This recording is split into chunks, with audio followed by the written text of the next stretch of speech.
President Museveni, at the opening of the Science Week, pledged support for innovative enterprise, a good chunk of them being startups, ahead of specific policy direction to ensure value for money.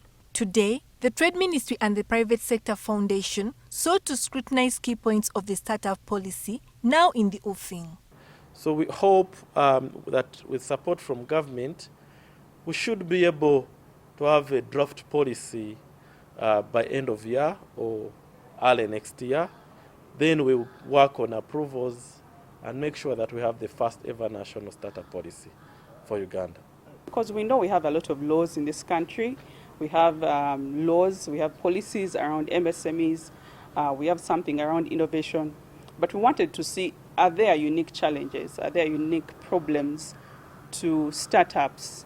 You know, things around low innovation and unsustained growth, financing, that do not necessarily, are not being addressed by the current regulatory environment or the laws that we have in place. And so this policy is coming to precisely address those challenges. One of the areas for startup support could be allowing them special access to the public procurement, which is the biggest cash disbursement in the economy, as a way to let them take off. You will find that a startup bidding for a job in PSFU, for example, in any other government entity, will have a similar playground with any other organization, which might not look fair based on, you know, how a startup is,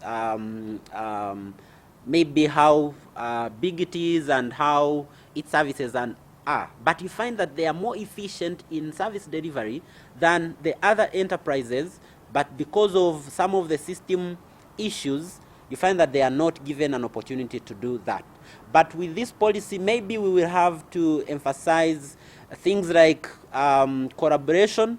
If a startup is able maybe to win a bid of that kind, maybe it is asked to work with another entity. As the startup policy takes shape, the definition of what's a startup in Uganda still remains obscure, however. Betty Ndagire, NTV Business.